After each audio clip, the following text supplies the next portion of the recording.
Hi అండి అందరికీ.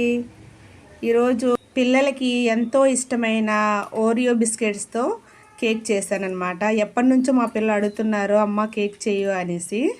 ఈరోజు కుదిరింది. ఒక చిన్న కేక్ మాత్రమే చేశాను. అప్పటికప్పుడే చేసుకోవచ్చు.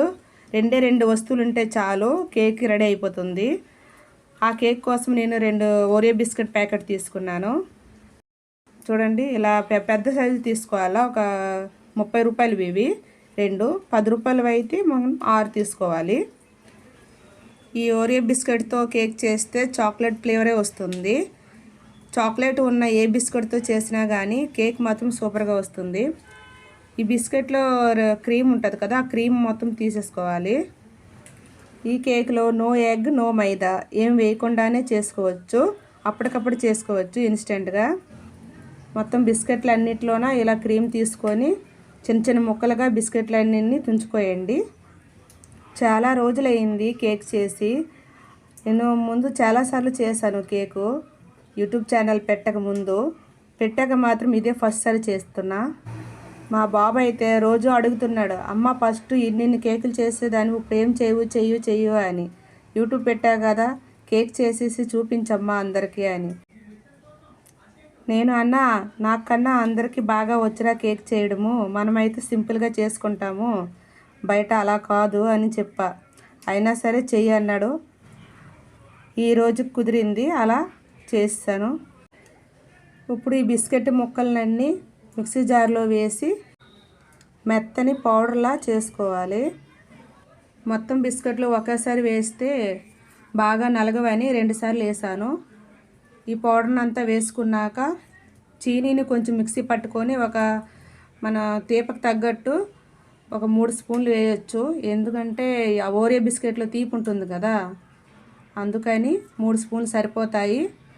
కాచి చల్లార్చిన పాలు కూడా వేసుకొని ఉండలేమి లేకుండా కలుపుకోవాలి. ఇలా పిల్లలు అడిగేటప్పుడు చాలా సింపుల్గా చేసుకోవచ్చు, చాలా త్వరగా కూడా అయిపోతుంది. కానీ కుక్ అవ్వడానికి ఒక 40 మినిట్స్ పడుతుంది అంతేని. కొంచెం పాలు చాలకపోతే మరి కొంచెం పాలు వేసుకొని ఇలా బాగా కలుపుకోవాలి. ఇలా విస్కర్తో కలుపుకుంటే బాగా కలుస్తుంది మొత్తం కేక్ బ్యాటర్ అంతా. ఈ కన్సిస్టెన్సీ వచ్చే వరకు కలుపుకొని ఇందులో ఒక ఈనో ప్యాకెట్ వేసుకోవాలి. బేకింగ్ సోడా, బేకింగ్ పౌడర్ బదులు ఈనో వేసుకోవచ్చు. ఈనో వేసుకొని దాని మీద కొంచెం పాలు వేసి ఇలా బాగా విస్కర్తో మంచిగా కలుపుకోవాలి. బబుల్స్ ఏమీ రాకుండా చూడండి, చూపించే విధంగా మంచిగా కలుపుకోవాలి. చూడండి, కేక్ బ్యాటర్ ఇలా వస్తే చాలు. ఇంకా ఇప్పుడు కేక్ కుక్ చేసుకోవడానికి ఒక గిన్నె తీసుకొని అందులో కొంచెం ఆయిల్ వేసి ఇటు అటు స్ప్రెడ్ చేసుకోవాలి. చేసుకున్నాక ఒక బటర్ పేపర్ ఉంటుంది కదా, కింద అంటుకోకుండా బటర్ పేపర్ వేసుకోవాలి. బటర్ పేపర్ వేసాక కొంచెం ఆయిల్ వేసి మళ్ళీ ఇటు అటు స్ప్రెడ్ చేసుకోవాలి. చేసుకున్నాక మన కేక్ బ్యాటర్ ఉంది కదా, ఆ బ్యాటర్ మొత్తం వేసుకోవాలి. ఇంట్లో ఈ 2 వస్తువులు ఉంటే చాలు, బిస్కెట్స్ ఇంకా ఈనో, కేక్ ఇట్టే చేసుకోవచ్చు. ఇలా బబుల్స్ ఏం లేకుండా ఇలా కొంచెం ట్యాప్ చేసుకోవాలి గిన్నెను. చేసుకున్నాక కొంచెము మీ దగ్గర ఏముంది అవి డ్రై నట్స్ వేసుకోవాలి. నా దగ్గర జీడిపప్పు ఉంది, జీడిపప్పు కట్ చేసుకొని చిన్న చిన్న ముక్కలుగా వేసుకున్నాను. చూడండి ఎంత కలర్ఫుల్గా ఉందో. బ్లాక్ దాని మీద జీడిపప్పు వేస్తే మంచిగా కనిపిస్తుంది కదా. ఇప్పుడు ఒక గిన్నె పెట్టి కేక్ బేక్ చేసుకోవడానికి ఒక పెద్ద డెక్సీ లాంటిది పెట్టుకోవాలి. దాంట్లో ఈ కేక్ బ్యాటర్ గిన్నె పెట్టేసి మూత పెట్టి ఒక 45 మినిట్స్ లో ఫ్లేమ్లో పెట్టి ఉడికించుకోవాలి. ఉడికించుకున్నాక చూడండి, మన కేక్ రెడీ అయిపోయింది. ఇప్పుడు ఒక టూత్ పిన్తో చూసుకోవాలి, టూత్ పిన్కి కేక్ అంటుతుందా లేదని. ఏం అంటట్లేదు, పర్ఫెక్ట్గా ఉడికిపోయింది.